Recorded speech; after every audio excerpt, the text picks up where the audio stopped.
বাহিরে অনেক বৃষ্টি হচ্ছে, ঝুম বৃষ্টি, আবার বজ্রপাত হচ্ছে।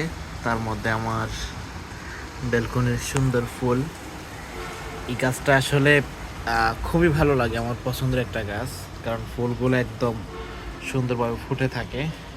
এটা একটা গাছ আছে এখানে, আরও একটা গাছ, আরও একটা বলতে হচ্ছে এগুলো হচ্ছে কলমি শাক। আমি যখন কলমি শাক খাওয়ার জন্য বাসায় কিনে নিয়ে আসছি, সেগুলো এই যে এগুলো আমার ওয়াইফ ফেলে দিছিল, সেই থেকে হচ্ছে সেগুলো আমি জাস্ট মাটি দিয়ে এখানে রোপণ করে দিছি। দেখেন মাশাল্লাহ আমার গাছে মানে পাতা হয়েছে।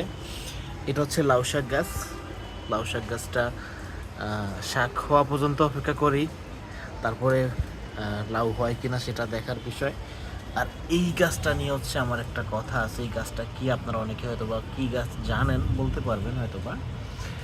এটা হচ্ছে আমি আমার বাসার নিচে রাস্তায় দেখি গাছটা হচ্ছে পড়ে আছে। হ্যাঁ, গাছটা পড়ে আছে মানে কেউ একজন মাটি থেকে তুলে রাস্তায় ফালায় রাখছে, তখন পাতাগুলো কিন্তু একেবারে শুকিয়ে গেছিলো, এরকম একটা অবস্থা ছিল। এখন আপনারা যেমন তাজা পাতা দেখতে পাচ্ছেন মাশাল্লাহ, এরকমটা ছিল না।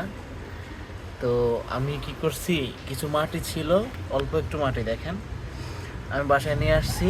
আমার ওয়াইফ বললো যে এটা কি, এগুলা এটা কেন আছে, এটা কি গাছ?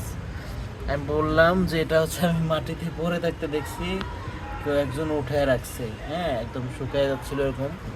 পরে নিয়ে এসে আমি এখানে রোপণ করি আলহামদুলিল্লাহ। গত শুক্রবার, আজকে তো সোমবার, শুক্রবার হচ্ছে আইনা এখানে লাগাই। দেখেন মাশাল্লাহ গাছটা একদম তাজা হয়ে গেছে, ফুলও ধরছে। হ্যাঁ, এ হচ্ছে আমার মোটামুটি বেলকনি। আমি আরও কিছু গাছ আনবো, গাছ খুব পছন্দের। এই গাছটাও খুব ভালো একটা গাছ, তবে সবচাইতে পছন্দের গাছ হচ্ছে এটা। ফুল একদম সুন্দর লাগে দেখতে। আর এই গাছটা হচ্ছে আমার, মানে এগুলো আছে যে শাক গাছ আর কি। এই শাকগুলা থেকে মানে কলমি শাক, সেটা হচ্ছে আমি জাস্ট এই যেগুলো মরাই ছিল কাইটা ফেলা, যে সেগুলো থেকে গাছ হইলো আলহামদুলিল্লাহ। আপনাদের দোয়ায় আমার হাতের গাছ। এখনো বাইরে কিন্তু বৃষ্টি হচ্ছে, সুন্দর ওয়েদার, বিদ্যুৎ চমকাছে, আবার রাস্তার পাশে লাইটটাও খুব ডিস্টার্ব করতেছে। এই আর কি, ভালো লাগা, জাস্ট বৃষ্টি হইলো তাই বেলকনিতে আসলাম আপনাদেরকে একটু দেখানোর জন্য। আসসালামু আলাইকুম।